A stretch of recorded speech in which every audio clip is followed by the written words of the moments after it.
in this debate. 4 minutes will be given to each candidate to address all the questions, and at the end, each candidate will have 2 candidates for their closing statement. Africa Leadership Debate. We'll see our 3 esteemed candidates before you, basically sharing their ideas and their ambitions as far as the aspirations of Agenda 2063, the Africa we want, are concerned. And ladies and gentlemen, the rules are very simple. Each one of our candidates will have an opportunity to present themselves, of course, and their ambition as well, and they will make these presentations for all of 5 minutes each. Afterwards, we go into the first round of questions, second, third, and fourth round of questions. Each candidate has 4 minutes to answer the questions in each of these rounds. And now, ladies and gentlemen, at the end, we have a 2-minute closing remark from each one of our candidates. Now that you understand why you're here and the rules have been set before you, also to mention that the questions you will be hearing tonight, the questions our esteemed candidates will be receiving, are questions created by a completely independent panel in order to promote peace, fairness, and transparency among us all. Ladies and gentlemen, with that established, allow me to welcome to the stage Ambassador Konjit, who is the chair of the African Union's panel of eminent Africans and the host of our gathering here tonight, to share the significance of the election process of the African Union. Ladies and gentlemen, please welcome Ambassador Konjit. Mesdames et messieurs, Ladies and gentlemen, we are now very pleased to call on Her Excellency Ambassador Konjit Sine Georges. She is going to give us her opening remarks.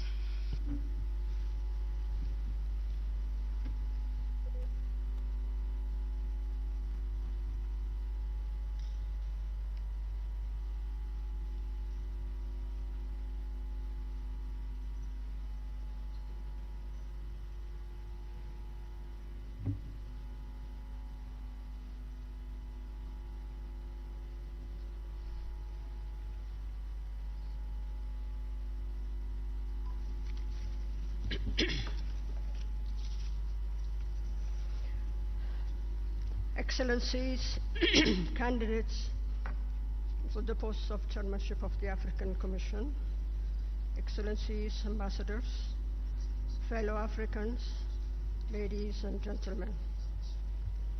Heartfelt greetings to our live audience here at the African Union Commission in Addis Ababa and all African citizens watching this debate. On behalf of the panel of eminent Africans, it is an honor and a pleasure to welcome you all to the 2024 Mjadala Africa Leadership Debate. Tonight's event represents a critical milestone in our collective journey towards achieving the Africa we want under Agenda 2063. I must say, now more than ever before, we need a united Africa and an effective AU Commission. The world we live in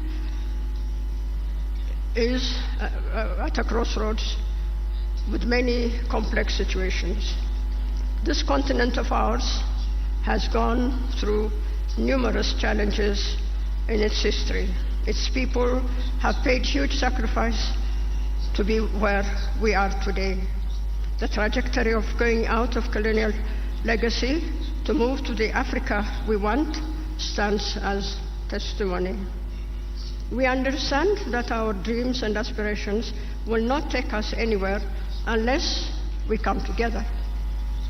I had the immense pleasure as a young cadet of having seen the birth of the organization, the OAU, the Organization of African Unity, and followed its transformation to the African Union. I have seen their highs and lows.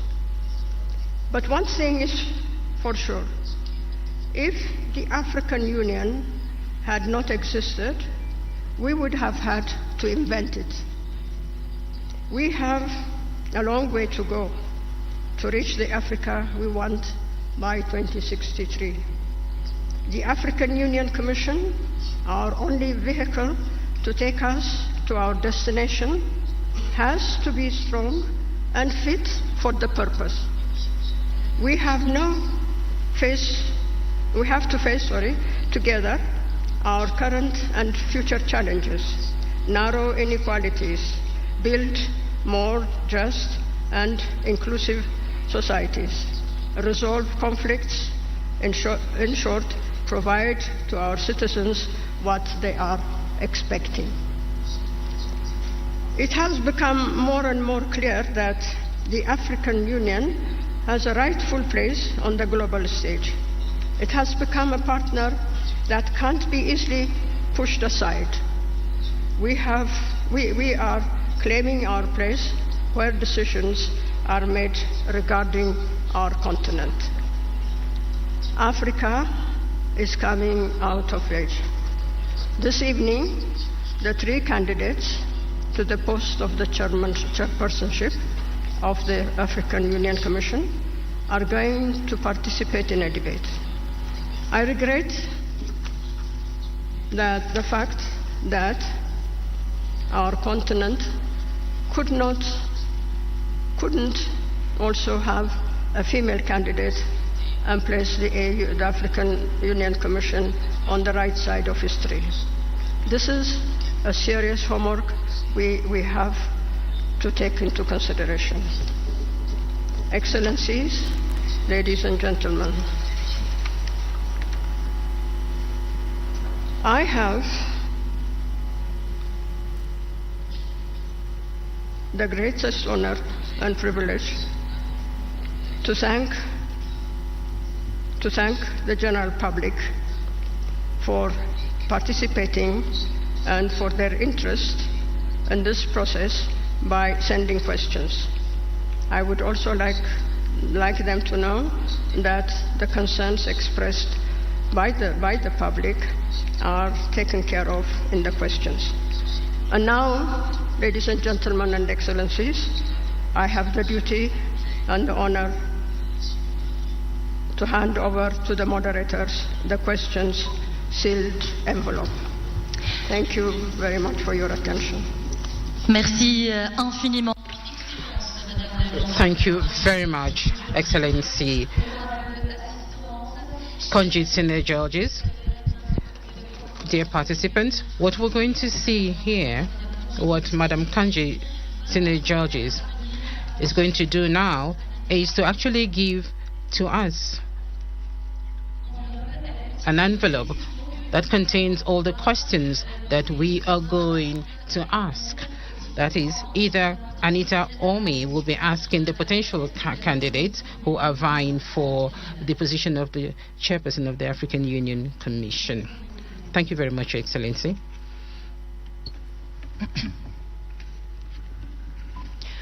Ladies and gentlemen, as Fatima has outlined, Her Excellency the Ambassador has handed over the questions that have been curated by an independent panel.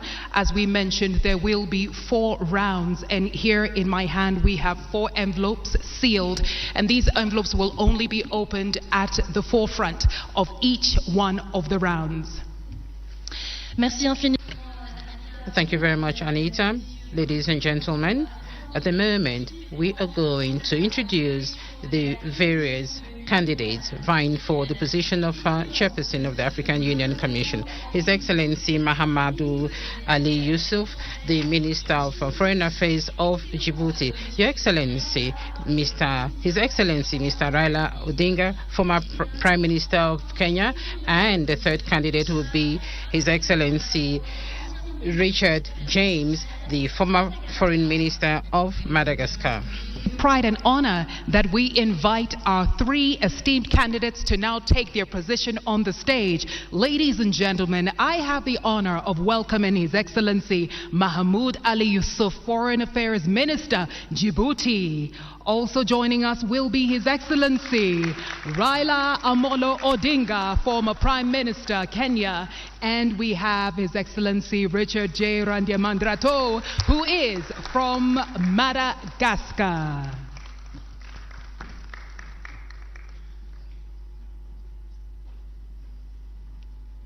Ladies and gentlemen, with humility, I ask that you give them another round of applause. These are our candidates for the chairperson position of the African Union.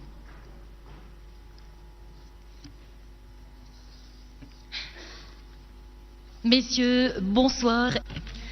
Good evening, honorable gentlemen. You're welcome to this event, and you're all live on this debate. Millions of Africans are watching the Mjadala debate, and like we said earlier on, each of you would have 5 minutes to introduce yourself. So we are going to start with you, His Excellency Mahmoud Ali Yusuf of Djibouti. Honorable Raila Odinga, Honorable Richard James, Deputy Chairperson of the African Union Commission.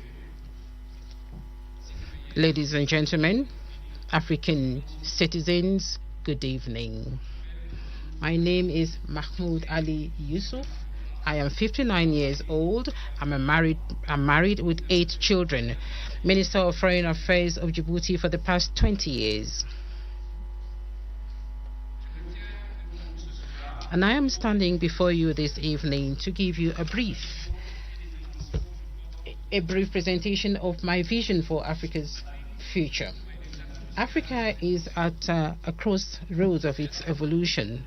Of course, it is actually lagging behind other continents in terms of peace and security, integration, and socioeconomic development. But Africa is moving forward. Africa is getting itself organized, and Africa is doing its level best to be on the international stage. The Africa that we want, an integrated, peaceful, and prosperous one, is first the choice of our people before the choice of its leaders.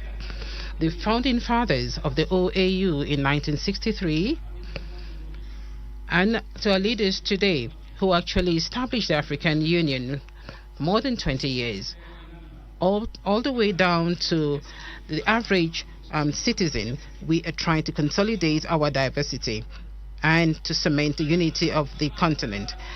As we adopted Agenda 2063 and also the five plans, the African Union actually has a roadmap to achieve its goals, and the African Union is supposed to coordinate and also to implement the decisions of the policy organs.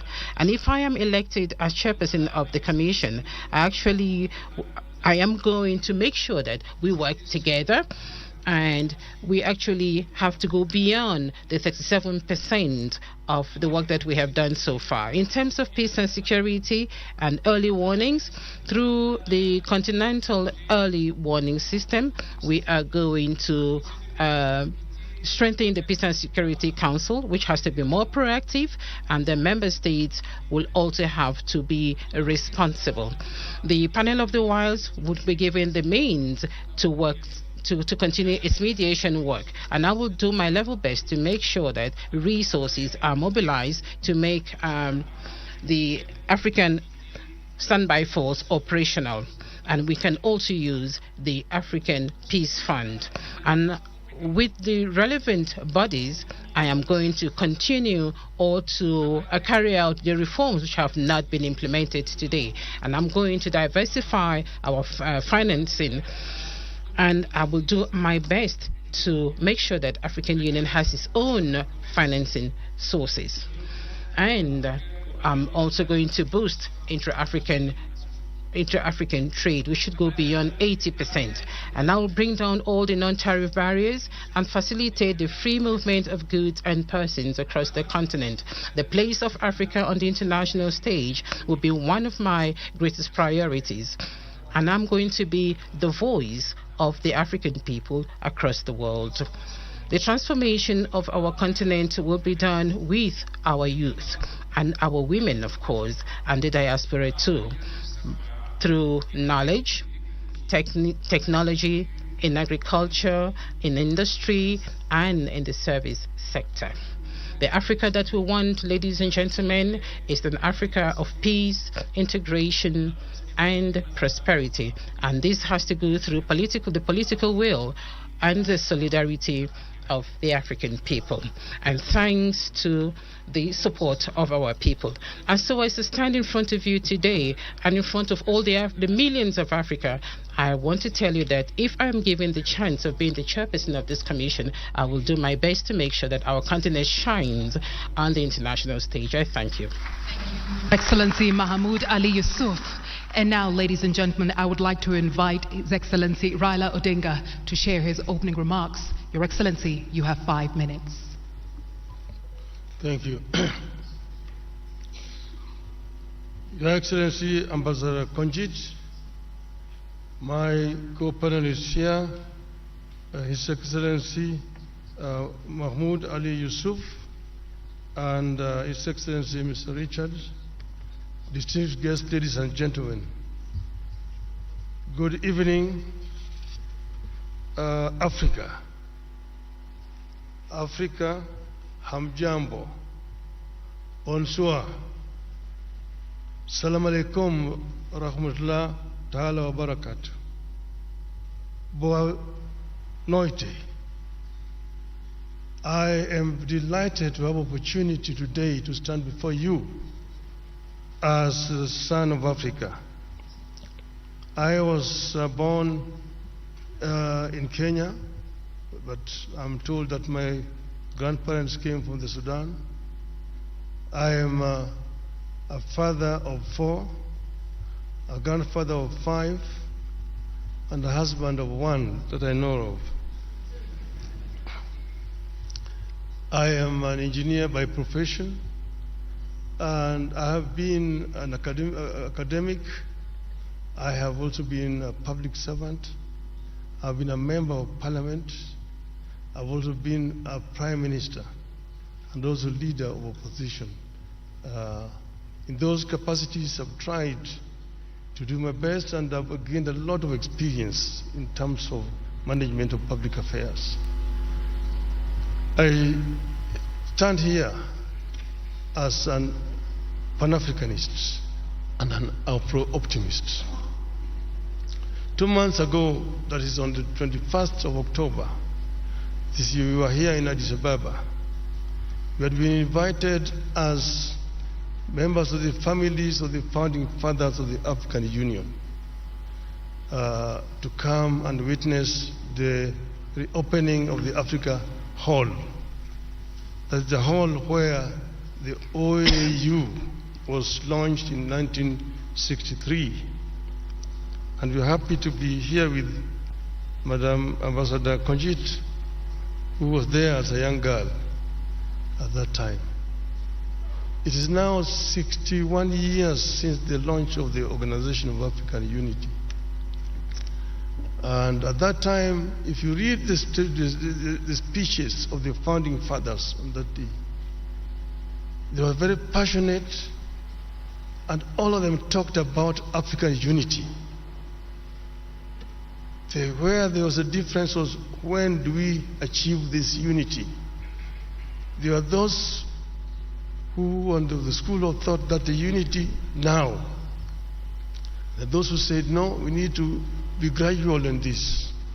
Let us first build the building blocks, the regional unions, which will eventually translate into formation of the African Union as a whole.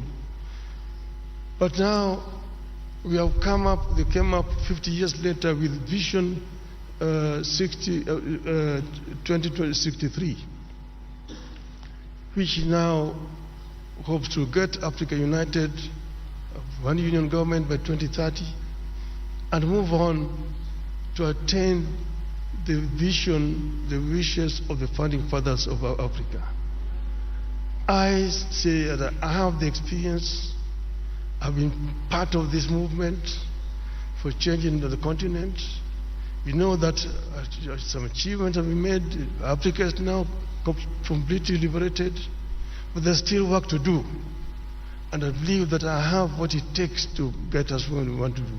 In the field of education, in the field of health, in the field of value addition to the abundant wealth that we have on the continent, in the field of trade, inter-African trade. I have acted as the African Union High Representative on Infrastructure. And in this I know that we have very comprehensive programs in PIDA, Program for Infrastructure Development of the Continent. What remains is action. And what I want to promise the African people is that I am going to lead from the front to ensure that we achieve the visions of the founding fathers of our continent. I thank you. Merci infiniment. Thank you very much, the candidate from Kenya, Honorable Raila Amolo Odinga. Now we're going to listen to His Excellency Randra Mandrato from Madagascar. Excellence,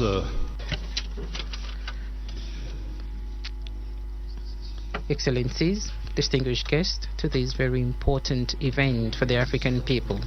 As you can see, we are 3 candidates, not 2 candidates, like you see on social media. And we are standing in front of you today to convince you of how serious we are and how seriously we're going to work towards the African Union involvement. So who am I? I am one out of 1.2 billion Africans. Just like you, I started from very humble beginnings, from the very beginning. I was a young consultant. I was a researcher in microfinance sector, and I traveled across many African capitals, about 41 countries in the year 1989. Just like you, it was difficult for me to find a job, but I did find a job which was at the level of my capacity. And just like you, I actually built my career based on my conviction that each African citizen can actually survive.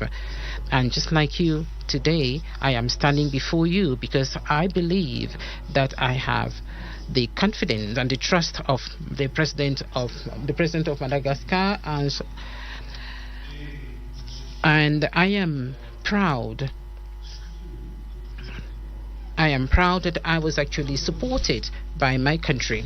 Just like you, I've actually come a long way, and I have actually gotten to this level where I have the trust of my government. I was Minister of the Economy in my country because that is my specialty. I was also Minister of Foreign Affairs, and I'm here today standing before you to talk about Africa. Africa is actually the second dynamic economic region in the world, and is actually making progress. And things are changing in our favor. And recently I read about the funding of the African Development Bank, funding several projects in Africa. And this is quite promising for the continent. The World Bank also has increased its envelope, funding 75 countries, 75 less developed countries. And I also think that we have funding for small states.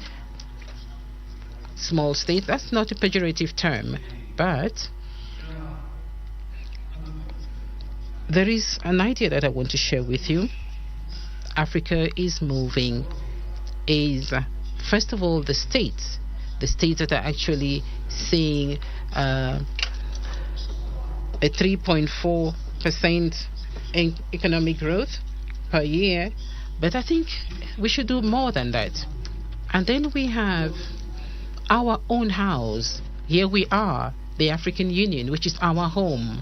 And what I have noticed is that there is an Africa which is actually moving forward, which is a dynamic Africa, and then there is the African Union, which doesn't really have the capacity for it to move forward. I am here before you today because I think it is indispensable and it is a must that those who want to have the quality, competence, conviction, of course, today, I think that I have those qualities, and I hope that I've been able to convince you. Thank you very much. Very much, Your Excellency Richard Randyamandreto from Madagascar. And now, ladies and gentlemen, this officially brings us to the beginning of our debate, where we move into the first round of questions. But before then, allow us to reiterate the rules and the guidelines for you, our esteemed candidates. You each have 4 minutes to answer the questions that will be posed, and you will each answer the absolute same question. Your Excellencies, with respect and humility, if you surpass the 4-minute mark, myself or my colleague will have to interrupt your response. And this eventually brings us to this moment, ladies and gentlemen, where my colleague and I will open the envelope for the first round of questions. Thank you, Anita. Merci. Thank you very much, Anita, and thank you very much to our candidates who have just introduced themselves to yourselves, members of this public. As my sister has just reminded us, we are going to open, ladies and gentlemen, the first round of questions. We are going to remind all of us that the questions were drafted in English and in French. They were drafted by an independent panel. The envelopes were handed over to us a few minutes ago by Her Excellency Madam Konjit Sine Georges, and immediately with Anita we're going to select an envelope. Anita, you're going to ask the first question.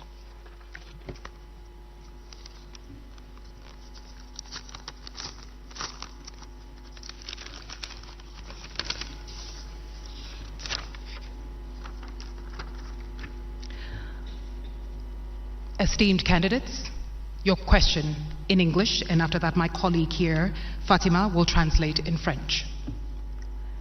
Translating Africa's natural wealth into continental prosperity. Africa has everything it needs to feed her people, educate her children, and take care of her health. Yet, the reality defies this. How will you turn the continent's resource wealth into tangible benefits, reducing debt, ensuring sustainable financing for the African Union, and enabling Africa to control its destiny economically? Also, how will you ensure that the African Continental Free Trade Area achieves its goals? Excellences, Messieurs les candidats, Candidates, the question in French. A tout ce dont elle a besoin pour nourrir sa population, éduquer ses enfants et prendre soin de leur santé. Mais la réalité défie cela. Comment allez-vous transformer la richesse en ressources du continent en avantages tangibles, réduire la dette, assurer un financement durable pour l'Union africaine et permettre à l'Afrique de contrôler son destin économique? En outre, comment allez-vous garantir que la zone de libre-échange continentale africaine atteigne ses objectifs? Et on commence avec le premier candidat de Madagascar. Excellence, vous avez 4 minutes pour y répondre. This question talks about the hopes. The first hope is that is contained in Agenda 2063, and we are going to just try and respond to this question. Perhaps not answer it completely, because you can't answer it in just 4 minutes. You can't show academically what it is that we can do in order to respond to this aspiration. So aspiration 1 of Agenda 2063 is as follows: a prosperous Africa based on inclusive growth and sustainable development. Your question is huge. How can a chairperson of the African Union Commission, with a very clear terms of responsibility, about 26 of those, and first of all, he or she has to demonstrate leadership characteristics, has to have administrative capacity, has to know protocol, has to be diplomatic. How can such a chairperson respond to such a huge question? I am an economist. I am a finance person by training. I do have some ideas to share. First of all, I can emphasize the importance of continuing to develop the economy at the continental level. You did mention mention our joint initiative about developing trade through, in theory, liberalization of trade, liberalization of the circulation of persons throughout our continent. In theory, I say, trade can effectively become a source of economic dynamism.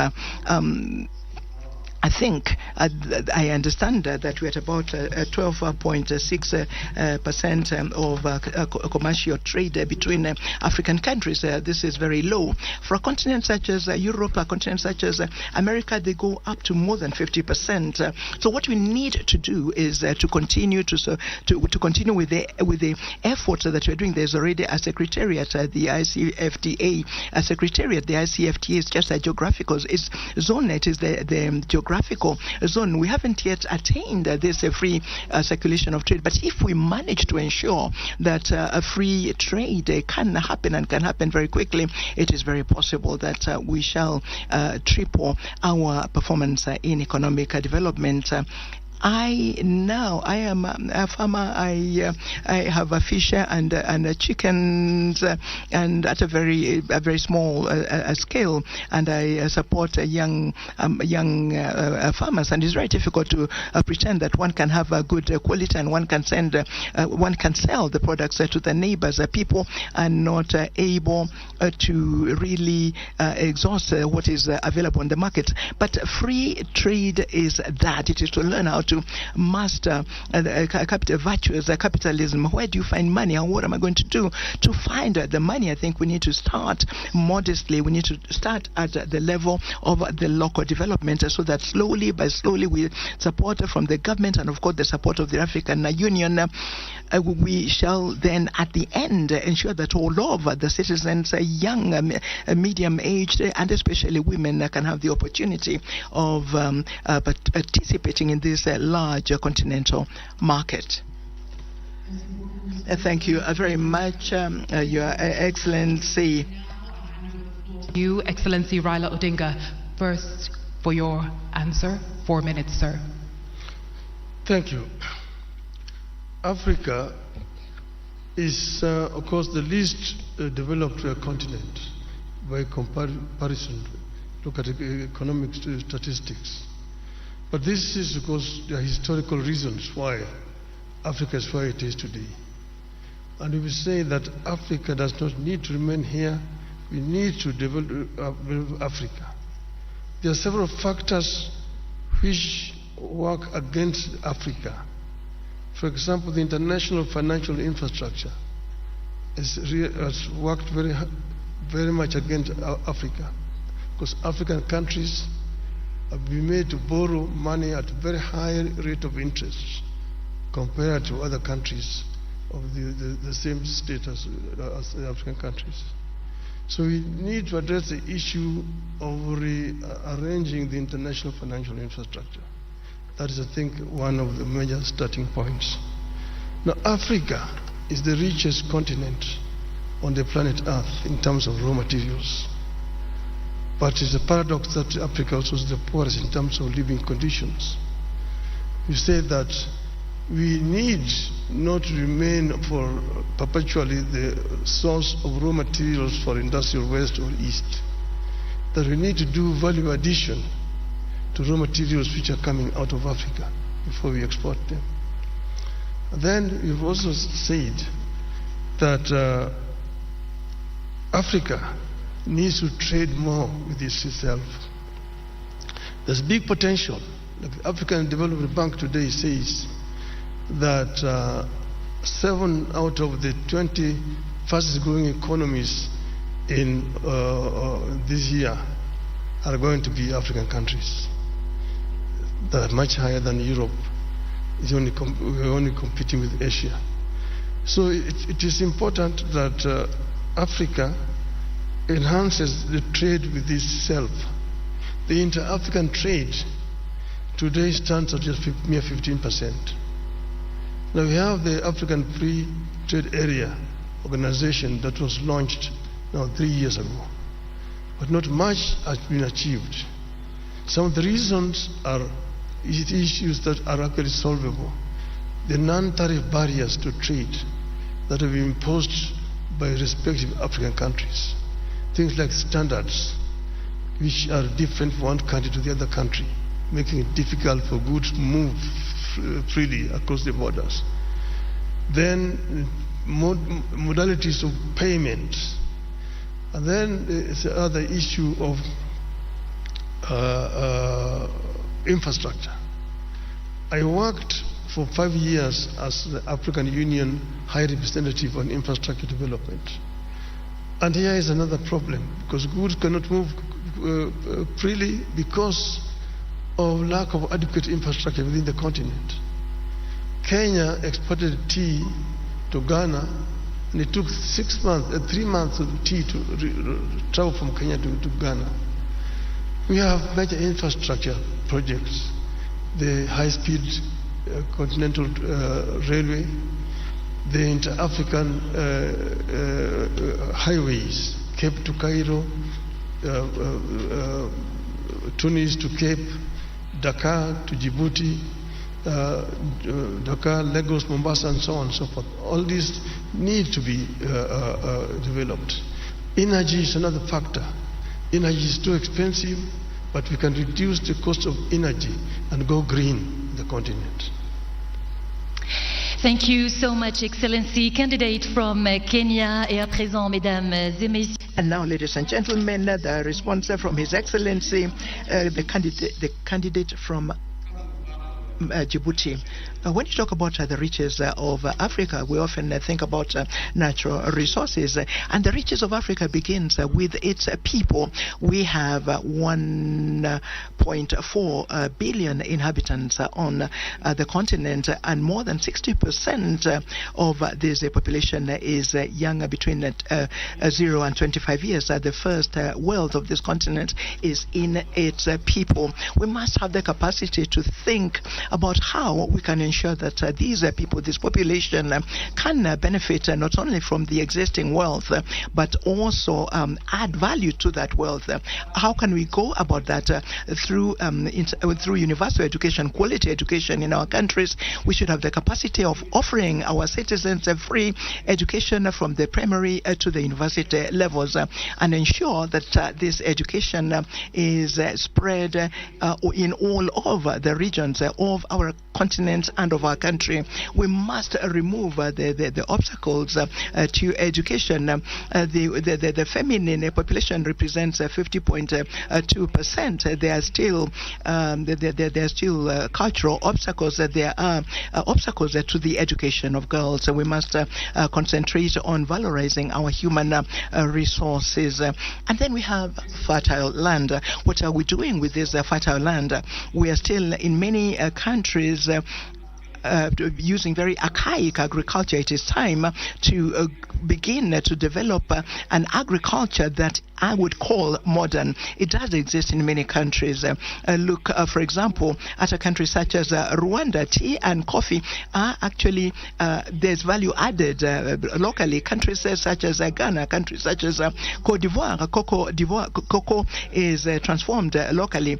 Now, these raw products that we sell without adding value, we must be able to add value locally so that we can increase the wealth and also create employment.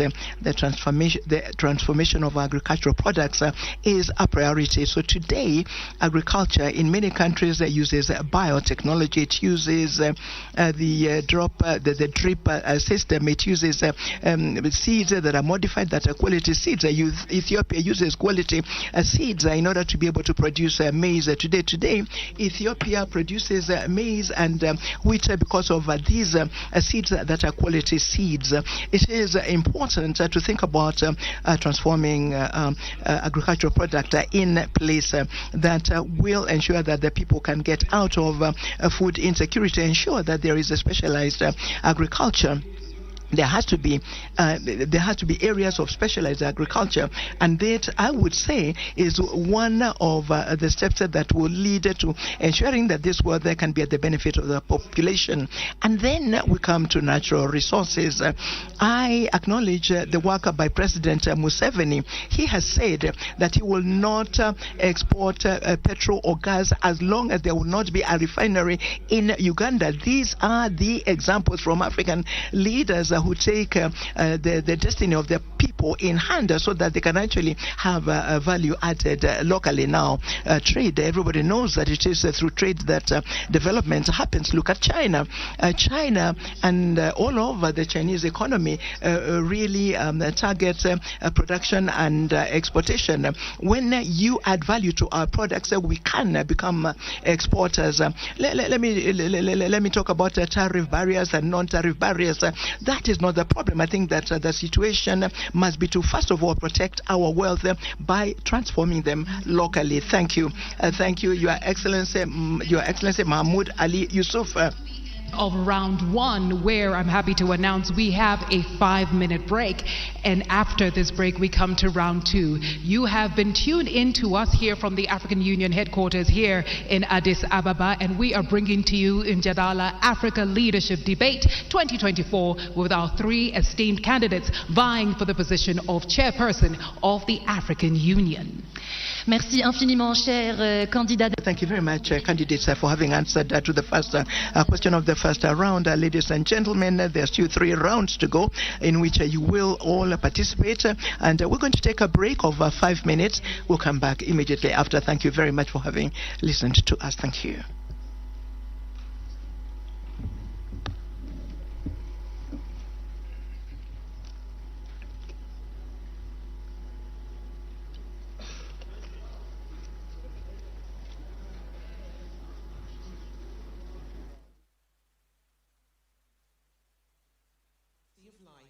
African countries in the implementation of their national priorities under Agenda 2063 made commitments to eradicate poverty in our generation, build inclusive and sustainable economies with shared prosperity for all through social and economic transformation by focusing on the following areas: sustainable and inclusive economic growth.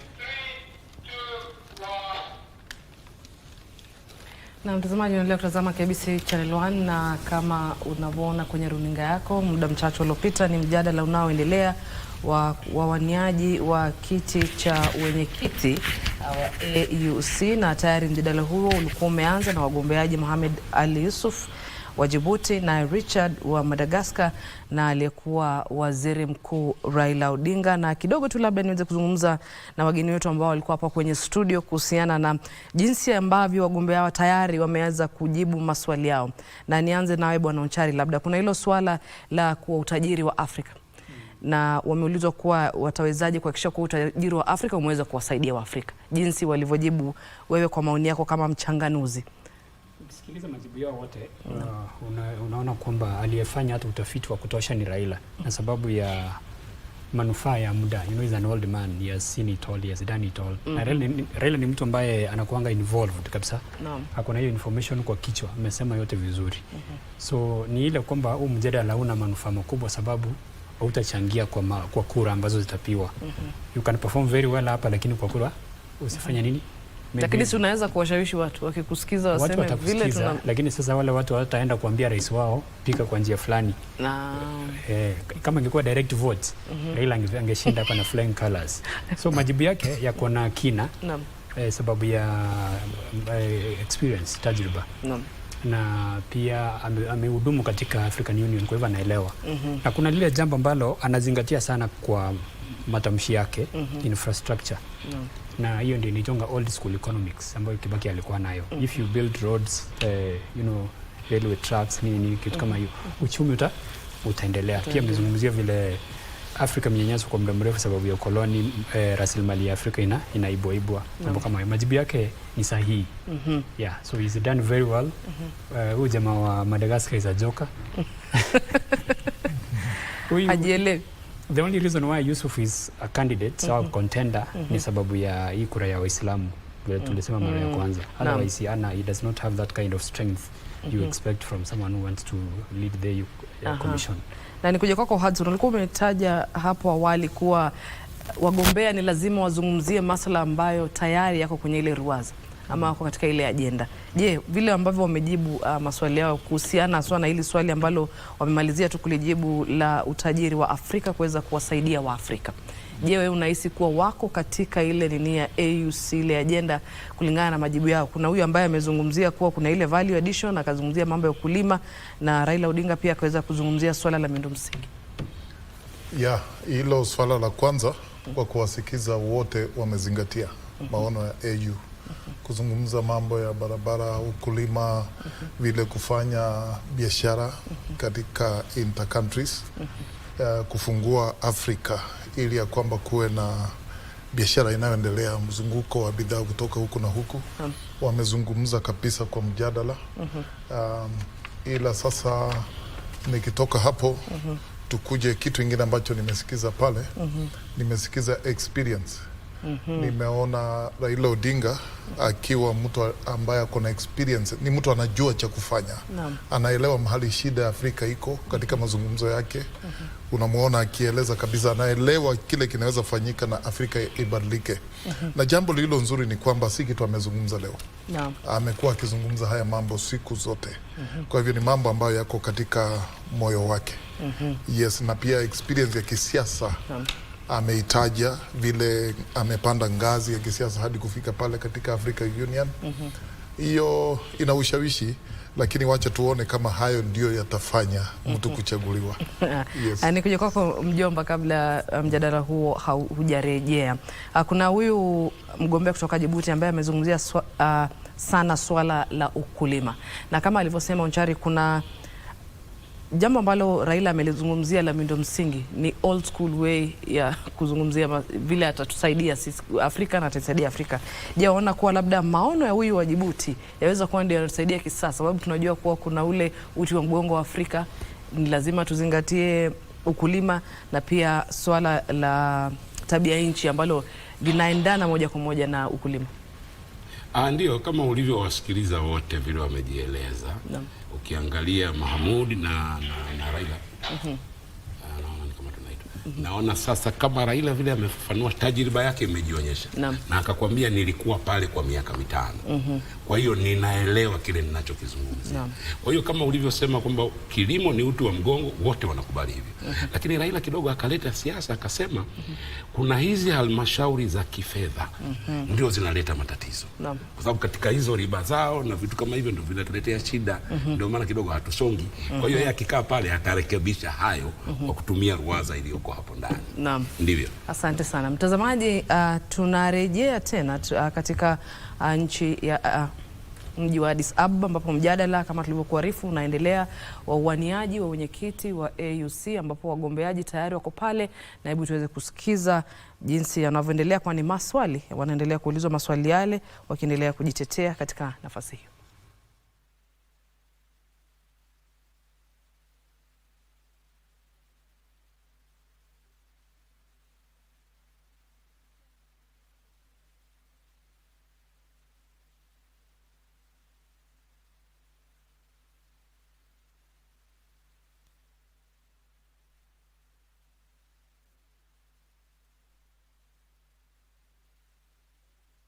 Et la suivante. Malgré l'aspiration.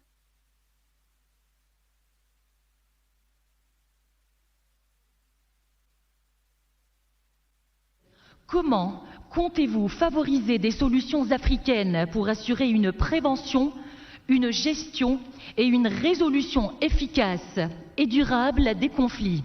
Et comment comptez-vous accélérer la poussée de l'Afrique des Nations Unies? Your question, dear candidates. Despite the AU's aspiration to silence guns by 2020, conflicts persist.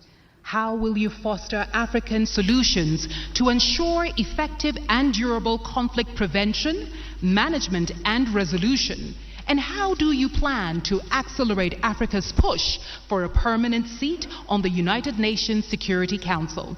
Ladies and gentlemen, our esteemed candidates, the first to answer this round of questions will be His Excellency Raila Amolo Odinga. You have 4 minutes, Your Excellency. Thank you very much. Well, silencing the guns on the continent. As you know that in 2013, the EU met and passed a resolution to silence the guns by 2020. We are today in 2024, and the guns are not silent. They're very loud, roaring all over the continent. We need to address the causative factors of these conflicts. There are some which are conflict caused by poverty or deprivation. Some of them by conflict within the society, again, things like ethnicity and so on. Some of them are externally influenced or promoted. Some are religious and so on. So there's not a common factor. But what you need to do is to address the causative factors which could translate into these conflicts throughout the continent. And this is what I will do myself. First, as you know that our African countries are not at the same levels of development. Those which are more developed, like for example in terms of governance, there are some areas where you have got exclusions of people, and as a result of this, there are some people who move to use other means. We need to find a way of creating an environment of dialogue within our societies so that we can be able to prevent these differences, conflict ending up into violent confrontation between the various groups. We don't need to put a time span, but I'm sure that it is possible to end these conflicts and stop the guns by 2035, in my view. The other one is the issue of Africa's representation on the Security Council. This is something that's been long overdue.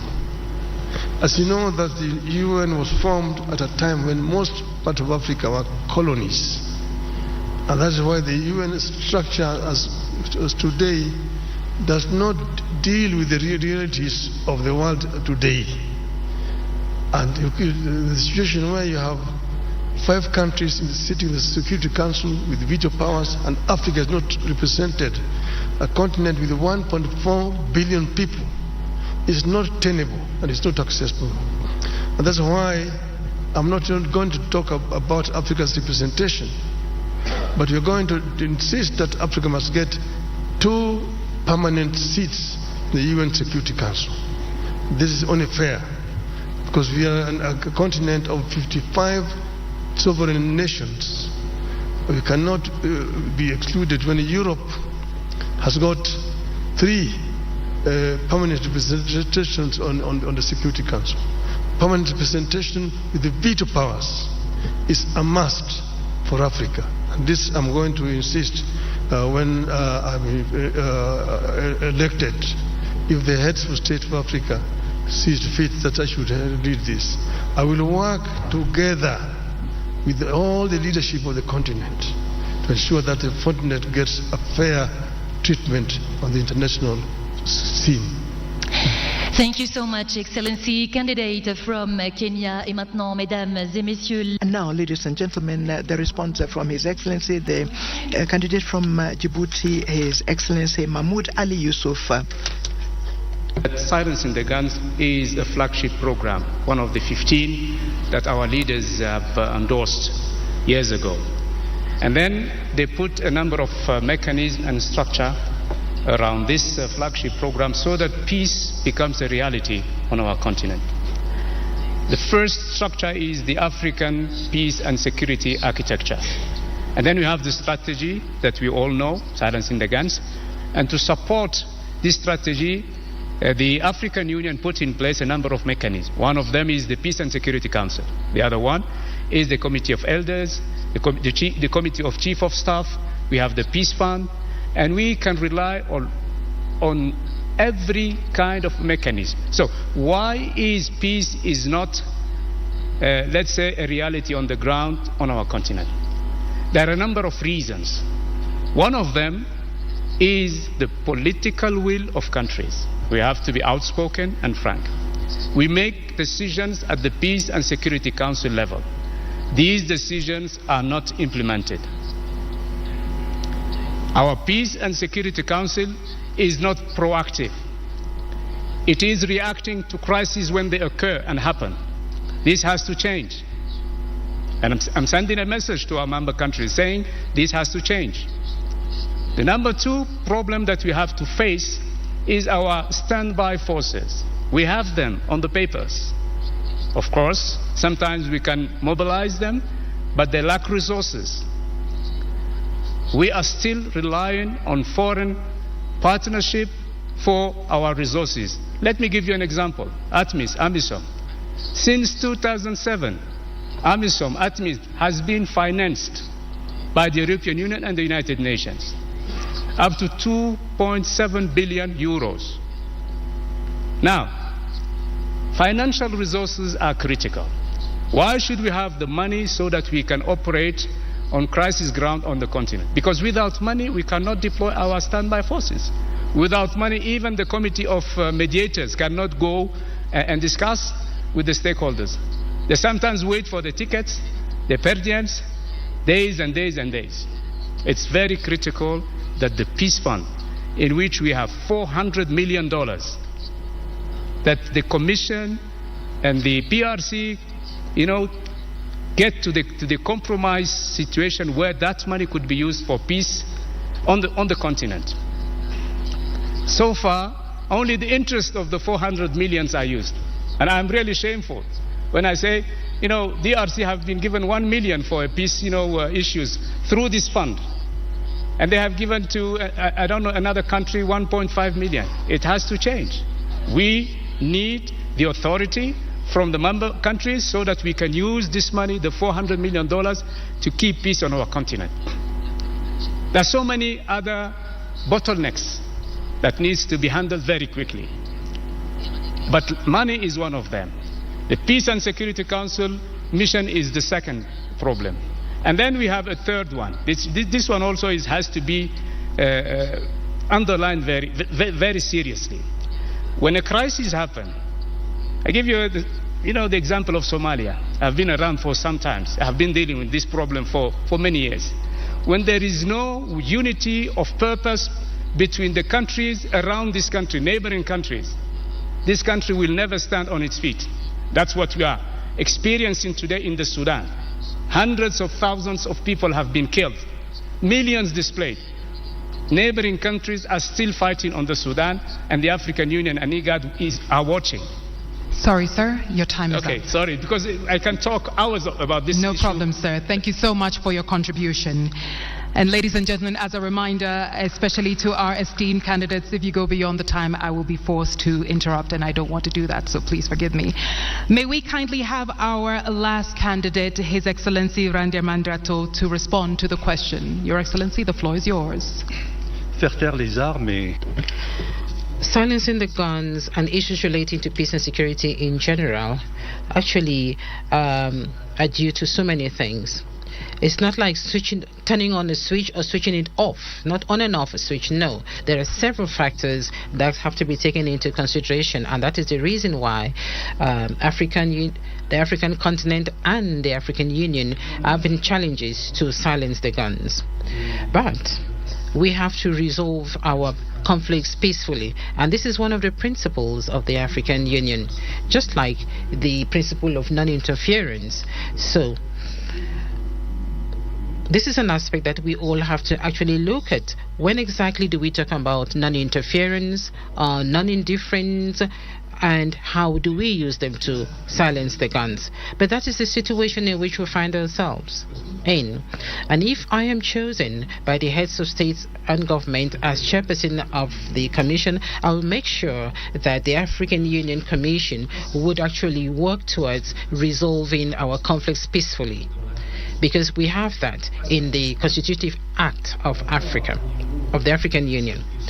So we have the Peace and Security Council, we have the peace architecture of the African Union, but we also have the United Nations Security Council. And then bilaterally, we've got efforts that are underway, and we've heard about progress in some areas, in some regions where we have long-standing conflicts. And then we also have the opportunity of ensuring that there is solidarity with the United Nations, the African Union and the United Nations. This is a framework that could actually enable us to sit down with the international community and talk about crisis in Africa. Why should we only talk about the crisis in Ukraine? Why not talk about the crisis in Sudan and crisis in other African countries? So we are talking about financing peace missions, but there is also a program that actually wants to see the program of the United Nations, that is the SDGs, aligned with Agenda 2063. And then we also have the 10-year plan of our public institutions in charge of working at a national level, but we are talking about the justice systems in our respective countries. Now, concerning the 2 permanent seats on the United Nations Security Council, I think here in Africa we all know the importance and the urgency of having these 2 seats, and we have to seize this opportunity because we are actually at the end of 2024, and so we have to act very fast in 2025, and this should be the mantra of the African Union in 2025. And so of course we have to make sure that we can actually speak with one voice on the choice of who will represent Africa on the United Nations Security Council. It's not going to be easy. It will be up to the heads of states to decide who will be the continent's representative. And now we'll conclude to say that, like this morning, I read in the newspapers the problem between Ethiopia and Somalia, and this was being resolved by Turkey. The mediator is Turkey. Let us be responsible. Let us be serious. The African Union should be that person doing the mediation. Thank you. Thank you very much. Thank you very much, candidate from Madagascar. Ladies and gentlemen, this is the end of our second round, and without any transition, we are going to step into the third round, and we are going to discover the question. Anita, you have the floor. Now, ladies and gentlemen, we move into the third round. Once again, if you're just joining us, these questions have been formulated by an independent panel, and the questions will be open and seen only at the beginning of the round, as I'm doing right now. Esteemed candidates, on the topic of reviving Pan-Africanism and countering external influence, Pan-Africanism is declining, and external powers and internal divisions challenge Africa's integration efforts.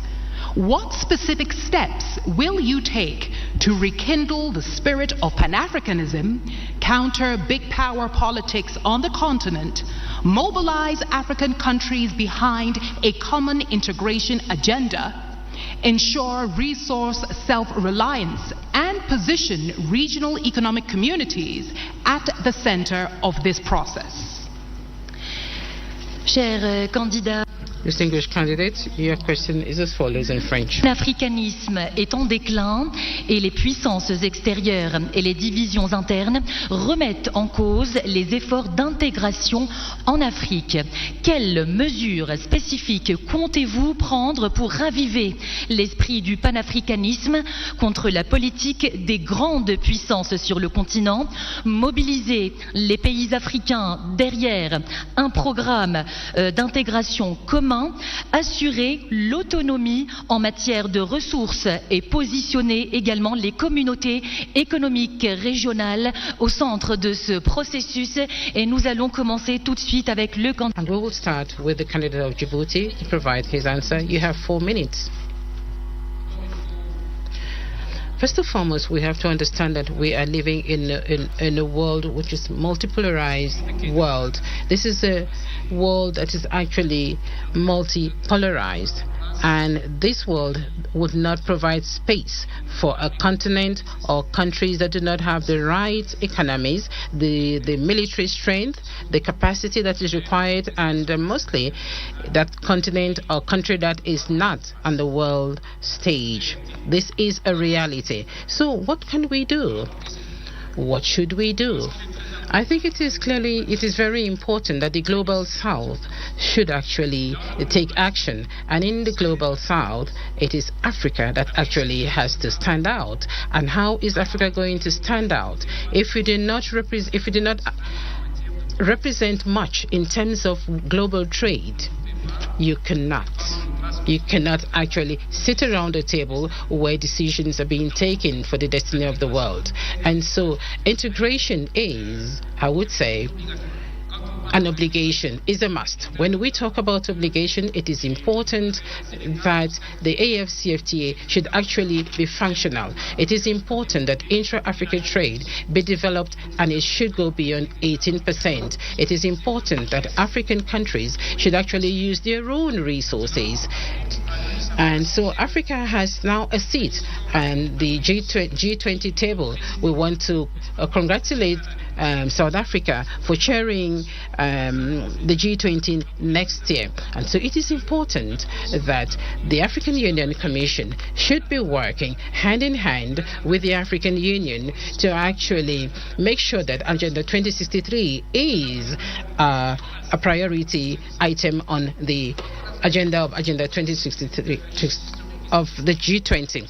Africa has to be also on the UN Security Council. Just imagine, 80% of the issues discussed at the UN Security Council is African problems. When we talk about security issues, who do we talk about? Africa.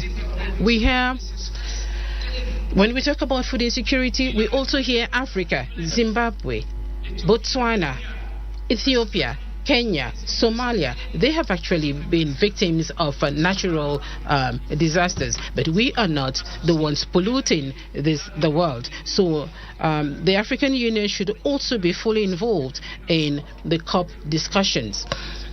The COP discussions should also be held here in Africa. So a strong Africa has to be an Africa that is present on the global stage. We have to see that Africa has to be part and parcel of the global south, and this is what we have to do. And I'm going to make sure that our commission is going to work to ensure that Africa is part of the global south. Integration is a long-winded effort. It goes through solidarity. We are not working among ourselves. We are not speaking to one another as neighbors. We'd rather trade with non-African countries because we have non-tariff barriers, because our currencies are not convertible. Our currencies are not convertible. If I want to trade in birr with Ethiopia, and Ethiopia wants to trade in France, definitely there is loss of money. So we should have a payment and compensation system in Africa. We have to mobilize resources between 5 and 10 billion so that this compensation system is functional. Are we going to have a single currency in Africa? Why not? That is possible. Daughter Excellency Randia Mandrato, it's your turn, sir. 4 minutes. Je ne pense pas.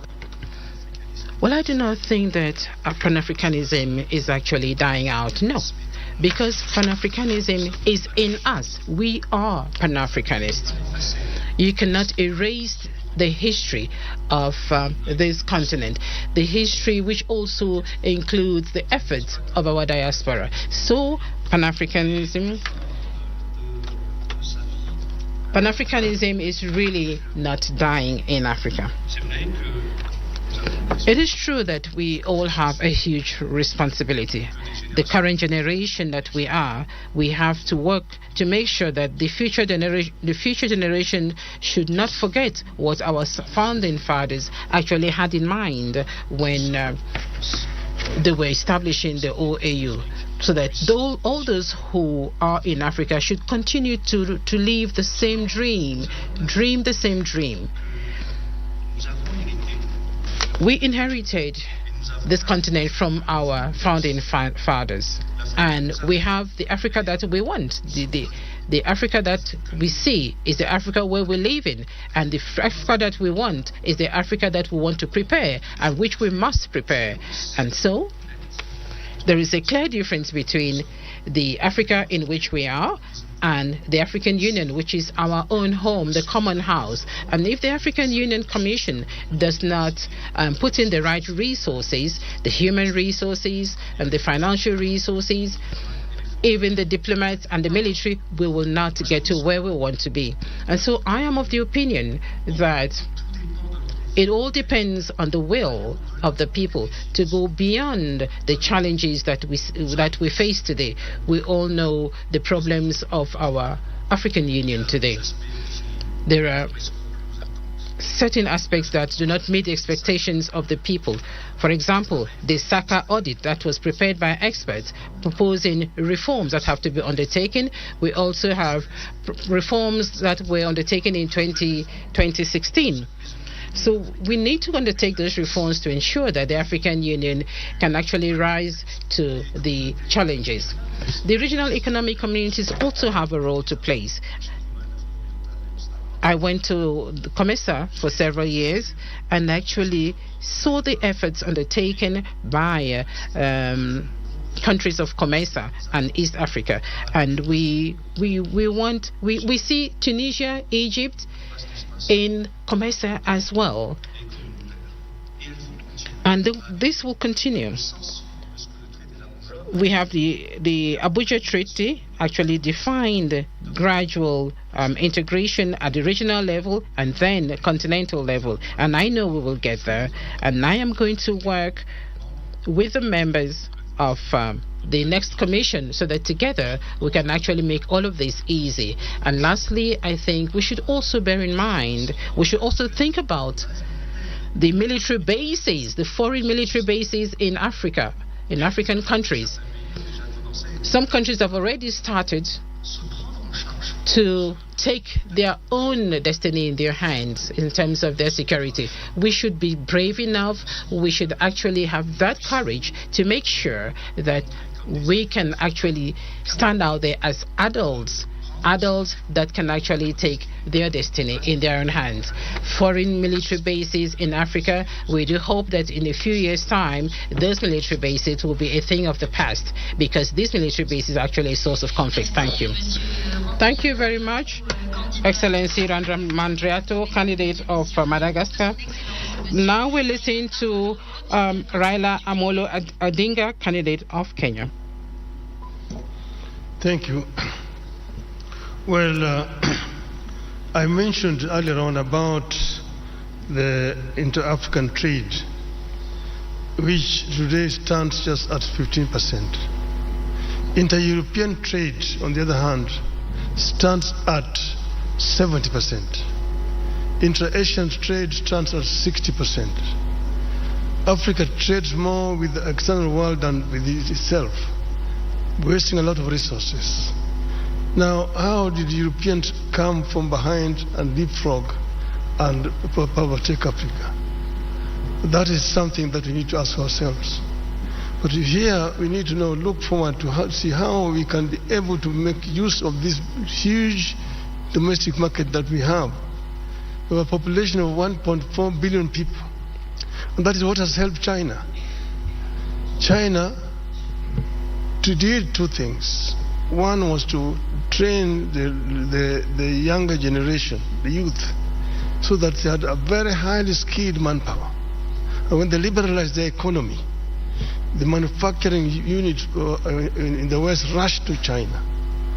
If you go to China, for example, take the automobile, the Ford, the Jeep, the BMW, the Mercedes, the Toyota, the Nissan, they're all there in China. And because there's cheap, highly skilled, cheap labor. Secondly, cheap raw material. The raw materials which they were actually getting originally from Africa. And that is how China has managed to develop a 600 million people middle class. Africa can be able to fill the gap which is being left down there by China by actually coming together and opening up. So we need to come together as Africa and create an African market which will be able to attract investors to come to our continent. Africa is the youngest continent in terms of population. 70% of our population is below the age of 35. That is a big bonus. It can be a bonus or it can be a curse. If the youth are not empowered, given requisite knowledge and skills, they become a drug to society, drunkards, drug addicts, and criminals.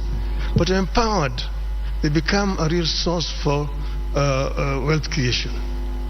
It is a pity today that many African youths drown in the Mediterranean trying to seek greener pastures in Europe because you have not created conditions that can retain them here.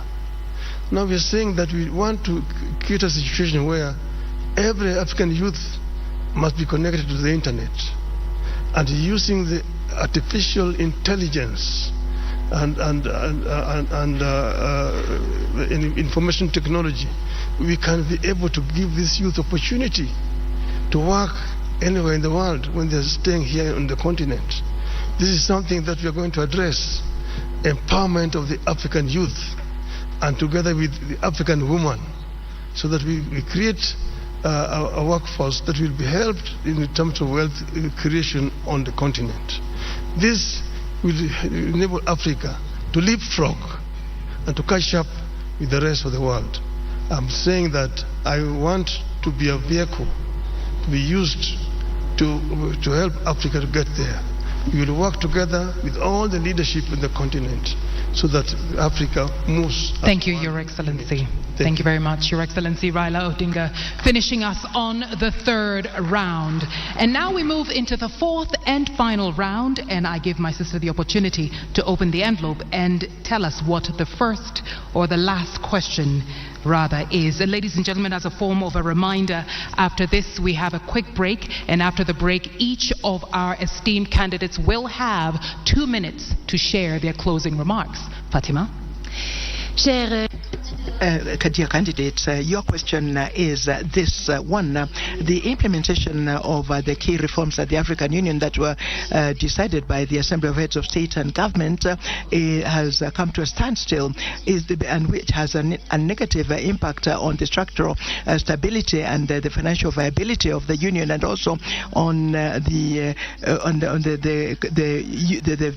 lack of the African Union to have an impact. Were you to become the chairperson, what new approaches would you adopt to reinvigorate the implementation of these reforms, rationalize the programs of the African Union, and strengthen its effectiveness in the long term?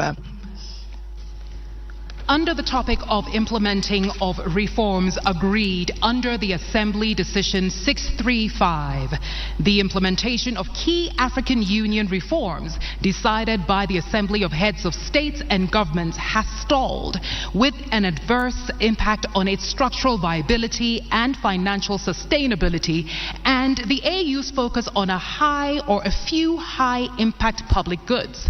If you become chairperson, what new approaches will you introduce to reinvigorate the implementation of these reforms, streamline the AU's agenda, and strengthen its long-term effectiveness? Et j'invite à présent le candidat. I'd like to invite the candidate from Madagascar to respond first. First of all, we have to begin by bringing back order to our shared home, the African Union. I think this is the highest priority. The mandate of the chairperson of the commission as a whole is last 4 years. So that is a very short period of time to be able to change it from top to bottom.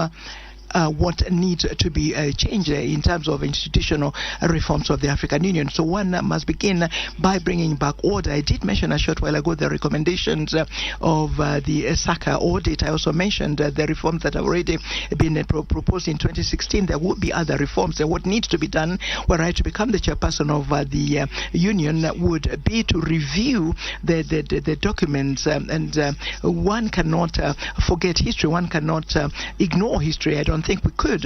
We are at the end of a process. We are at the beginning of a new process, and the outgoing team did what they were able to do with the resources that they had at their disposal. And I would like to thank the outgoing chairperson of the commission, Mr.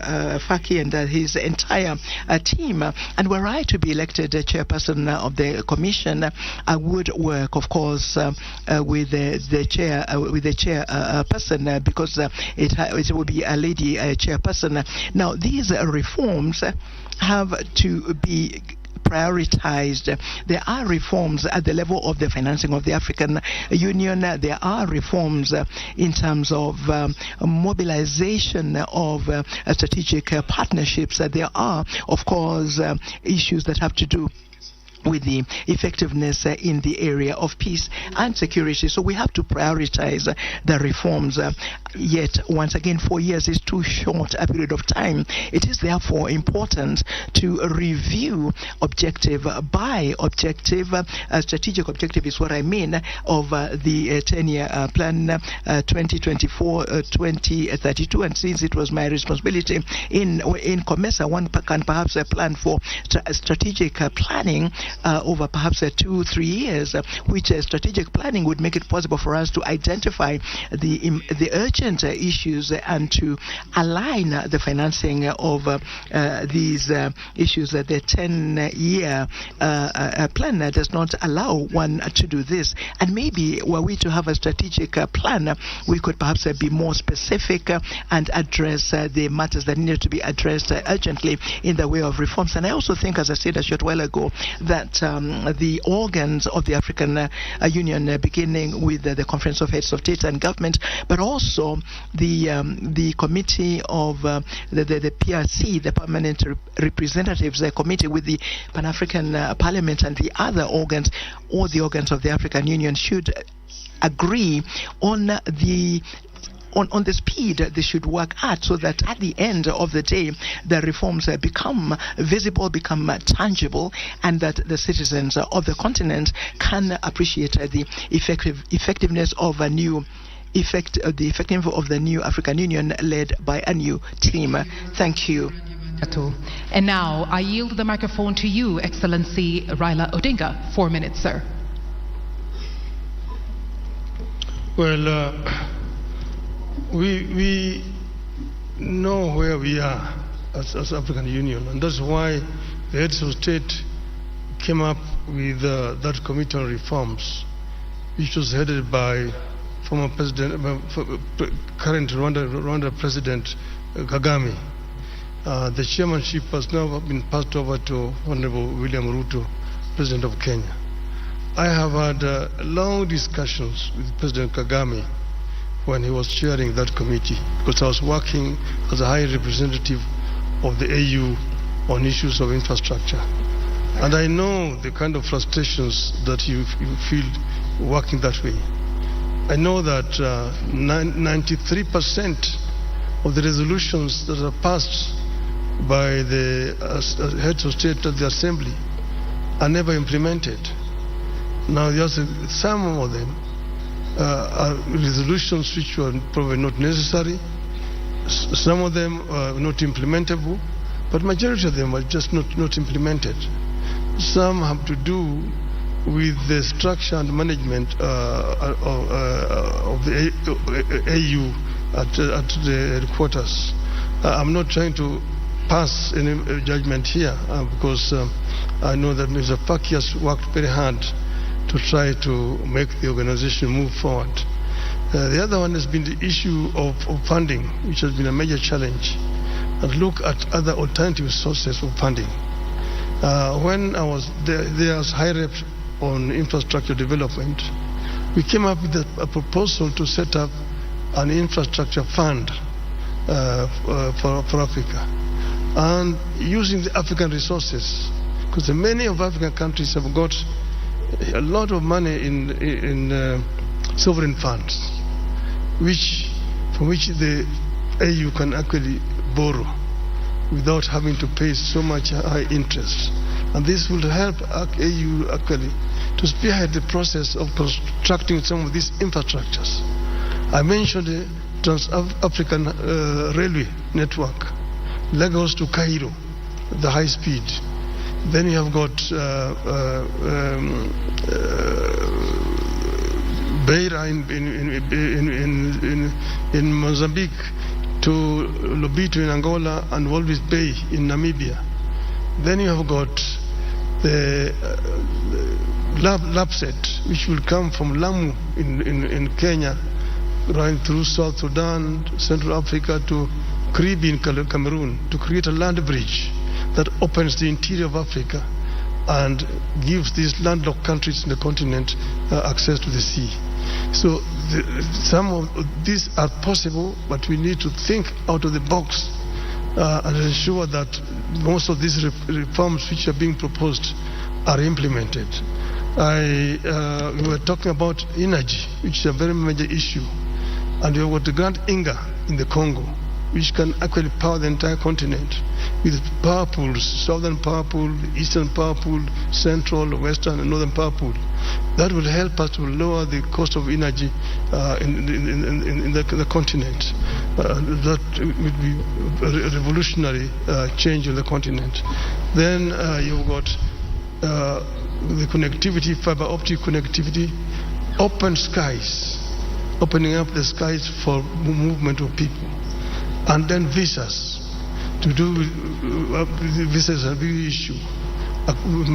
Many African businessmen cannot travel across the continent because they don't have visas. Excellency, I'm really sorry to interrupt you. Les 4 minutes se sont écoulées. Nous allons maintenant suivre. We are going now to listen to the response from the last candidate for this round, the candidate from Djibouti. Let me start by paying tribute to our heads of states who have endorsed those reforms in 2017. And then the champion for those reforms was His Excellency President Kagame, and he passed the responsibility to President Ruto. Now, there are a number of reforms that have already been implemented. We have to recognize that. The size of the Commission, we had 10 commissioners, chairperson, deputy chairperson, and 8 commissioners, and it has been reduced. We have what we call a golden rule in terms of managing the staff and the personnel. I'm still waiting for the SACA program to be implemented. I hope that this hot potato will not wait for us, one of us, when we'll be elected. But I hope that the SACA process will be implemented. It is about the personnel, the staff. We have moved from a lot of short contract employees to a permanent contract. That's very important. If you want to create loyalty, you want to create the ownership within your staff and personnel, you have to make them happy. They need to have a permanent contract, and it is in the SACA program. Now, the biggest bottleneck of the reforms is the financing. Our heads of state said we will pay 0.2% of eligible import to the Commission. Only 17 countries, 17, are applying and abiding by that rule. It has to change. I'm not going to impose that on our leaders. It's not my intention, but I will advocate for it. It's very important to have, that particular issue of mobilizing and fostering financing be resolved immediately. Then, our experts, there is a unit in the African Union Commission called the Reform Unit, led by Mr. Makoko, a very able African expert. But there are so many reforms that have not been implemented. One of them is PAP, the Pan-African Parliament.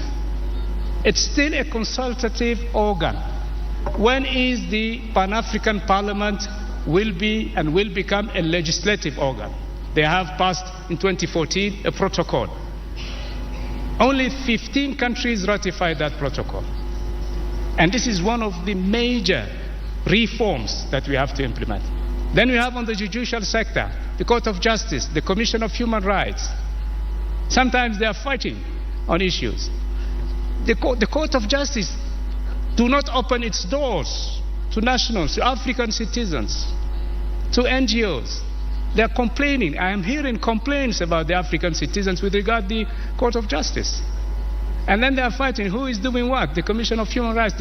These reforms have to be implemented. And the Bureau of Liaison, a liaison bureau, we have so many on the continent. That's double use of those bureaus. Time is running, time is flying. So we have to rationalize. How can you imagine that you have 3 bureaus in the same region? And we're saying we should, have the golden rules for management. And whenever we want to touch one of the bureaus, it's a political matter. It's useless, but it is a political matter. The country that is hosting the bureau is saying, you won't touch it. It has to change. It needs leadership. It needs understanding, negotiation, but it has to change. If you want to change things, we have to be frank and outspoken. We have to be, really tough when it comes to be tough, and lean when it comes to we have to do it. We have to do it. Yes, sir, your time is up. And now, ladies and gentlemen, that brings us to the end of round 4. If you are just joining us, we've had 4 rounds, and each of them has touched on a thematic area. And now we will go for a quick break. When we come back, the candidates each have 2 minutes to share their closing remarks. Mesdames et messieurs, nous remercions bien. Ladies and gentlemen, we'd like to thank our dear candidates for having responded to the last question of the 4th round of this. Na mtazamaji, kama ulivyosikiza ni mdahalo wa wenyekiti wa AU ambapo wametamatisha sehemu hiyo ya maswali, na kila mgombea bila shaka tumeweza kusikiza vile ameweza kutetea ajenda zake ama matarajio ambayo ataweza kuwapa wananchi wa Afrika ikiwa atachaguliwa kuwa mwenyekiti. Na mtazamaji, turejee tu kwenye studio hapa ambapo tulikuwa na wachanganuzi wetu, na nikuje kwako Onchari. Sijui baada ya kumsikiza mgombeaji kutoka Djibouti bado uko na msimamo wako kuhusu Raila? Mimi sio kigeugeu. Bado nina imani kwamba candidate wangu ambaye ni Mheshimiwa Raila Amolo Odinga ndiye the best candidate.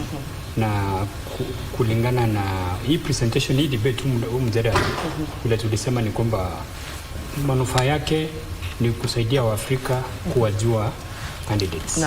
Lakini hauna mchango mkubwa kwa zile kura ambazo zitapiwa na presidents ambao watamchagua mwenyekiti.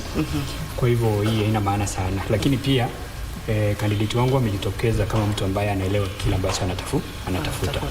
Na kutakuwa na upinzani mkubwa kutoka kwa huyu candidate wa Djibouti. Of course hakuna information, mtu anaelewa kile ambacho anatafuta. Lakini pia vile nimesema, kulingana na ile campaign ambayo Raila amepiga, zile endorsements amepata, bado na matumaini kwamba atashinda kiti. Lakini kuna swala ambalo kidogo limenitatiza hapo. Amezungumzia swala la kutengeneza uajiri ama kuhakikisha kuwa tumewaajiri vijana Afrika. Na yeye ni Mkenya, anatoka hapa Kenya, na tumeona kwa taifa la Kenya limekuwa likiwapeleka vijana nchi za nje. It's very possible. Nimesikia akisema hivyo. Kuna uwezekano kwamba Raila akichaguliwa kama mwenyekiti wa AU Commission ataweza kutekeleza mambo ambayo yamemshinda hapa. Kenya iko na shida zake za kisiasa, kikabila, mambo kama hayo. Na hajapatiwa ile executive authority hapa Kenya tuone. Zile kazi ambazo amepewa katika ministerial level, tumeona kwamba anatenda kazi ambayo inaonekana. Mwanzo nilisema juu ya mambo ya hizo bypasses. Ni Raila peke yake tuliona akibomoa nyumba za kifahari za politicians. Ndio tujenge nini? Barabara. So it's possible kuna mambo anaweza kutekeleza ama kufanya akiwa mwenyekiti wa AU Commission ambayo amemshinda hapa nyumbani. Na kuna jambo ambalo amekuwa akilizungumzia sana ambalo ni consolidation of African resources. Ukiangalia kama sasa pengine DRC Congo wako na madini, wako na maneno mingi, wako na mali mingi, nchi nyingine pia kuna mafuta Nigeria na mambo kama hayo. Yakiwekwa pamoja kutakuwa na njia kutengenezea vijana wetu nini? Kazi.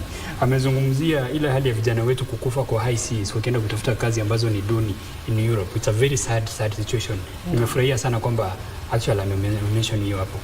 Kwa hivyo he is still the best candidate and mine is to just wish him the best. Naam. Yeah. Nikuje kwako Hudson, tukimwangalia mgombeaji kutoka Djibouti, Mohamed Yusuf, wakati ambapo alikuwa akijibu yale maswali, unaona kuwa alikuwa anatoa mifano, labda kwa sababu alikuwa na uzoefu tayari, alikuwa amefanya kazi kwa muda mrefu katika muungano wa Afrika, na kule kutoa ile mifano huenda ukampea nafasi bora ya kuweza kushinda kitiki. Kama wakati ambapo walikuwa wanazungumzia swala la conflict prevention, kuzuia mizozo Afrika, alitaja swala la AMISOM na akataja tayari mataifa ambayo hayafaidiki sana na ile mikakati ambayo inatumiwa na muungano wa Afrika. Ya katika mazungumzo ukimsikiza huyo Muhammad Ali, ninaweza nikamlinganisha kidogo na Raila. Kuna ufahamu ako nao wa hiyo kazi, na pia kuna ufahamu alio nao kwa ajili ya nchi za Afrika. Bila umesema, umesikia akitaja nchi, ametaja hata Uganda, ametaja Rwanda. Anaelewa shida za Afrika kidogo, lakini bado beti yangu naweka kwa Raila. Experience yake iko juu, si kwa sababu ni Mkenya, ni kwa sababu ya experience na ufahamu wake wa Afrika uko juu sana. Katika mazungumzo yake ukimsikia, na vile nilivyosema hapo mbeleni, si mambo ameanza kusema leo. Raila amekuwa akizungumzia habari za Afrika hata wakati anagombea hapa. Labda ndio sababu hajakuwa akipata kiti, maana amekuwa akizungumza zaidi kuhusu Afrika na anazungumza kuhusu Kenya kidogo. So ni mtu ukimfuata kutoka nyuma ana ufahamu wa hiyo kazi. Nimefurahia mambo ambayo wanazungumza kuhusu alivyozungumza kuhusu uajiri, wamezungumza kuhusu agriculture. Ni kweli, na hapo behind the scenes tumezungumza, nikawaambia Korea leo hii inatoa the best coffee in the world. Lakini hakuna coffee wanapanda, hawapandi coffee kwao kabisa. So kitu wametumia ni akili na technology. Sasa wanatumia bidhaa za Afrika na wao wanatajirika na wafaidika kuliko Afrika wenyewe. Kwa hivyo atakayepata kiti asaidie Afrika ili tukaweze kuelewa rasilimali tulizo nazo na utajiri tulio nao, na huo utajiri na hiyo rasilimali zinaweza zikaajiri vijana wetu, ili vile walivyosema tuna export labor kuipeleka nje, lakini kuna mambo mengi tunaweza fanya hapa na vijana wetu ili wasiende kufia katika nchi za Uarabu ama kuteswa pale. Tunaweza fanya hata wanapoenda huko hakuna mshahara mkubwa wanalipwa. Ni vile tu hakuna uajiri hapa. So ajira hakuna hapa, so wanataka kwenda kule. So beti yangu bado iko kwa Raila. Ana ujasiri mwingi, ana ufahamu mwingi, ana experience nyingi, lakini alivyosema mwenzangu, kuna vitu zingine labda tutazungumza hapo mbele, kuna vitu zingine zile zitafanya uamuzi katika kuchagua atakaye kuwa AU chairman. Naam. Nikuje kwako mjomba, ushindani unaonekana unaendelea kwa mkali kati ya Raila Odinga na Mohamed Yusuf, kwa maoni yako? Ndio, upinzani unaendelea kuwa mkali na wote wanaufahamu na kile kiti ambacho wanachokitaka. Lakini ukifuatilia mchakato mzima wa Raila Odinga na ile secretariat yake ambayo inaongozwa na bwana mmoja ambaye anajulikana kama Elkana Odembo. Wanakuambia wametembea Afrika ya Magharibi yote. Wakatafuta ushawishi mkubwa kwa marais wa hayo mataifa. Sasa kile kinachotendeka saa hizi kabla ya tarehe 5 mwezi wa pili, wanaelekea Afrika ya Kaskazini. Wacha nikukate hapo mjomba, tunarejea tena mtazamaji huko Addis Ababa kuweza katika sehemu ya mwisho ambapo ni wagombeaji kuweza tu kutoa kuzungumza kwa mara mwisho. Kwa sasa hakuna maswali. Hebu tusikize. Final lap of the Mjadala Africa Leadership Debate of the African Union. You have listened during the debate, the questions that were raised, the answers that were given by the different candidates, and we're coming to the end of the debate. And so, Anita, we're going to listen to the closing remarks to the candidates. So thank you very much, Fatima. Candidates, you each have 2 minutes to share your closing remarks, or better still, your last words.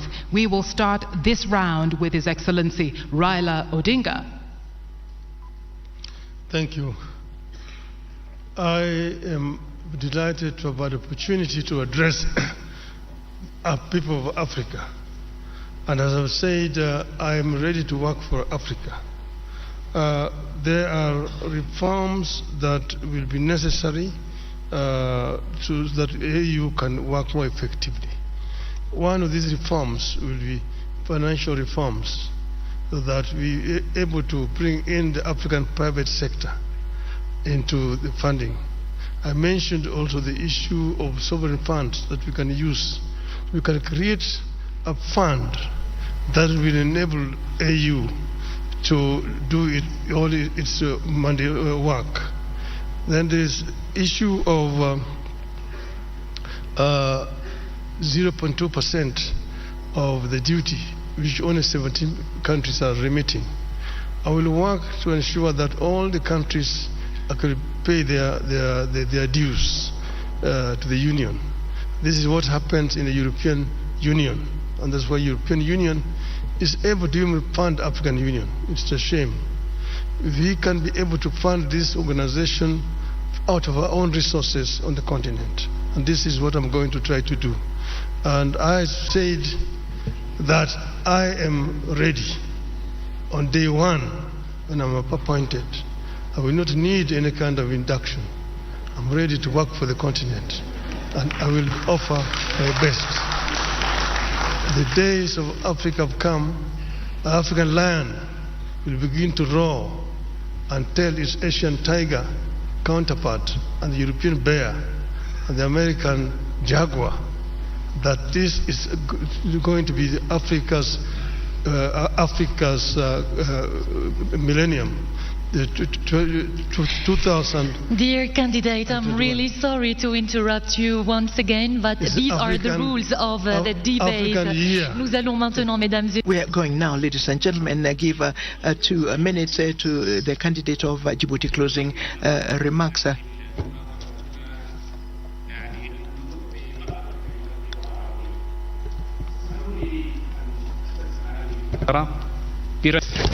Thank you so much, and let me speak in Arabic. I would like to say that if I will be elected as the chair of the African Union Commission, I will be up to your aspirations, and I will defend the interest of our continent, and I will work diligently to defend our continent, and with the full modesty, I think that I deserve it.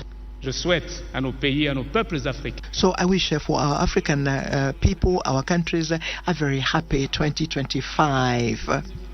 Tonight, I wish to all African nations and citizens all the best. Thank you for your support. Thank you very much, Your Excellency. And now 2 minutes for you, His Excellency Richard J. Randemandrato. En 2025, in 2025, there will be a new team that will be leading for 4 years. Will be leading the African Union Commission for 4 years, and there shall be 8 high-level public servants like most of us, and we shall be the ones to continue with the reforms. We shall be a united team, a team that will have the team spirit to continue in the implementation of the 10-year plan of Agenda 2063. I do regret that this evening we're not able to handle subjects that are so urgent because we did not have enough time. Issues such as public health, the debt, issues of financing and financial institutions of the African Union, questions that have to do with the participation of the civil society and the diaspora, the questions that are linked to information and digital technology. I'm sorry we did not have time to deal with those issues, but on we shall have other opportunities, and I shall be able to make my modest contribution. Like in public sport, there have to be players, and there have to be those who choose, who select the players, those who select the heads of state. It is up to them to select the team that will lead the African Union Commission for their need. We need a leader. Men and women need a leader, and I hope that in 2025, the wisdom of heads of state and government will balance the team that will win, so that the Africa that we want can continue to win the battle for sustainable development. Thank you. Thank you very much for these closing remarks that have been made by the different candidates. Candidates, ladies and gentlemen, please, another round of applause for our esteemed candidates. Tonight, we have heard from His Excellency Mahmoud Ali Yusuf, Foreign Affairs Minister Djibouti. We've also heard from His Excellency Raila Amolo Odinga, former Prime Minister of Kenya. We've also heard from His Excellency Richard J. Randyamandrato, who is the former Foreign Affairs Minister of Madagascar. Each one of our candidates has done an exceptional job talking about the thematic areas that were set before them. We've talked about advancing economic integration. We've talked about promoting peace and security as well as democracy, Africa's place in global affairs, and reforming the African Union amongst many. Ladies and gentlemen, it's been an absolute honor bringing you Mjadala Africa Leadership Debate 2024. Merci infiniment. Thank you very much, Anisha. Ladies and gentlemen, we have come to the end of the Mjadala Leadership Debate, direct streamed line from the headquarters of the African Union in Addis Ababa. We were delighted to have you with us for the moderation of this debate. Of course, we wish the different candidates all the very best. The election of the new chairperson will take place at the level of the African Union Commission. It will take place in February next year, and thank you to all of you for having been with us, and have a good evening.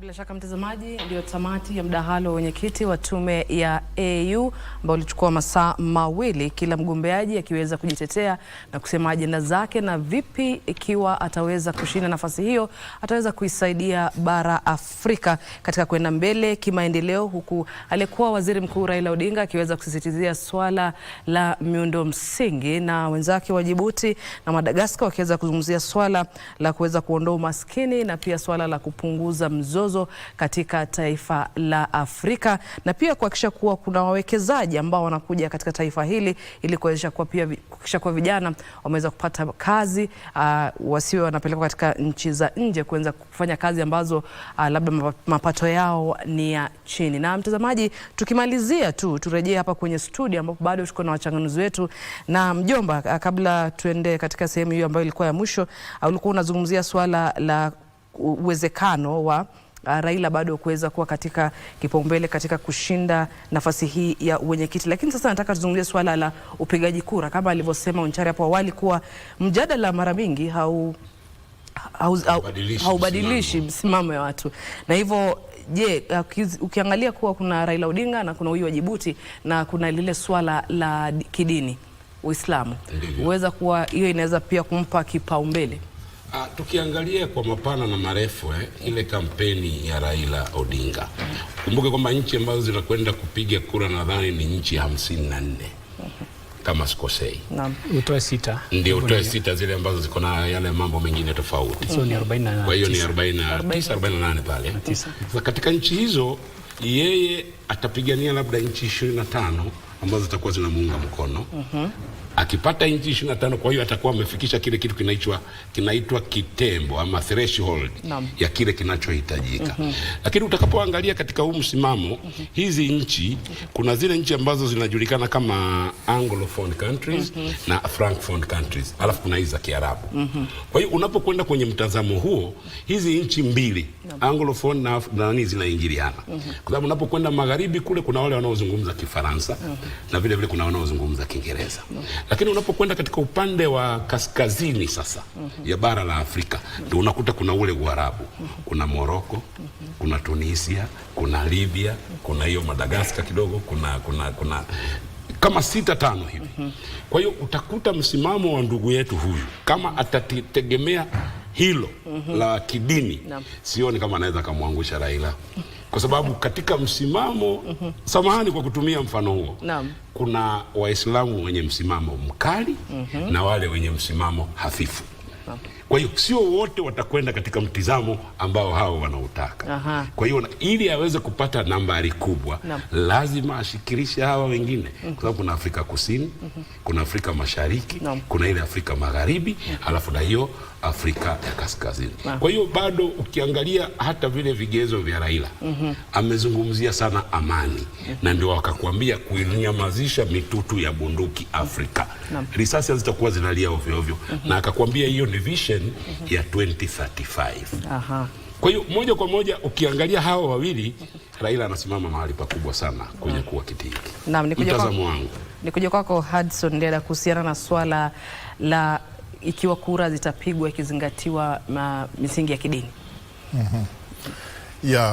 Hilo kama wenzangu wanavyosema, unfortunately Africa hatujafika mahali ya kuwa watu democratic, ya kwamba tunaweza chagua mtu kulingana na uwezo wake. Kwa hivyo ninaangalia mambo matatu ambayo yatafanya uamuzi wa uchaguzi huu. Jambo la kwanza, kuna wachache watategemea experience. Wataangalia waone huyu ako na ujuzi wa kufanya kazi. Kuna wale wachache ambao watasimamia hiyo na hawezi wakabadilika. Iwapo hao wachache wataangalia experience, hiyo experience wataipata kwa Raila. Kunao ambao wataangalia dini tulivyosema, ya kwamba kuna Uislamu, kuna Ukristo katika Afrika. Kwa hivyo wakipiga kidini, basi sasa hapo watapiga katika kugawanyika. Hawatapiga kwa sababu mtu ametoa vision iliyo sawa ama ana ujuzi ama vile. Alafu swala lingine pia ambalo litategemea upigaji wa kura hii ni lugha. Kuna nchi katika Afrika zinazozungumza Kiingereza, ziko kama 28, and then 29 zinazungumza Kifaransa.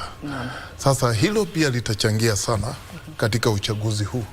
Alafu jambo la mwisho itakuwa uwezo wa huyo candidate. Ukimwangalia na uwezo gani wa kutosha kufanya hiyo kazi, na pia trust, ni nani anaweza kuaminika sana katika hao watu kwa kufanya hiyo kazi.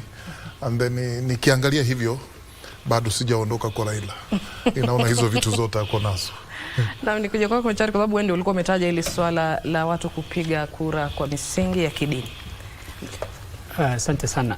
Kwa muda mrefu sana ukiangalia historia ya kura ambazo tunapiga ambazo ni za kibara, continental polls, mambo ya lugha na mambo ya kidini huchangia sana.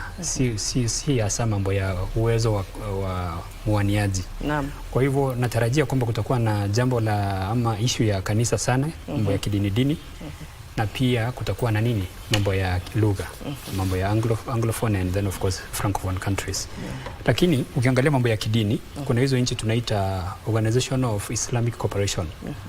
Kuna 27 members kutoka Afrika. So nchi 27 ziko pale, na tukisema pengine kura itachukua mkondo wa kidini, utatoa Uganda pale. Uganda iko kwa OIC na hiyo si ya Kiislamu. Kuna zile nchi ambazo ni za Kiislamu lakini bado wamemunga nani mkono? Raila. Utoe Nigeria, utoe Algeria, wamemunga mkono, wamemwendorse. Kwa hivyo ukiangalia, ukipiga hiyo hesabu unapata namba zake ziko wapi? Ziko juu. tumesema kwamba idadi ya nchi za Kiafrika ni 55, lakini kuna nchi zita ambazo hazitapiga kura sababu they've been suspended due to lack of peace and stuff like that. So tuko na nchi 49 sasa. So Raila atahitajika kupata kura 33. Kisha kwa hivyo ukihesabu saa hizi zile ambazo tunaweza tukaona ni kama 28. Akifanya bidii zaidi kupata 5 si kazi ngumu. Na ningependa kumwambia rais wetu Ruto reach out to Yusuf. Amwambie apunguze na Yusuf amemtaja pale kama mara mbili ni kama mwanachama. Ni kama anakaa mwanasiasa ambaye ni shupavu.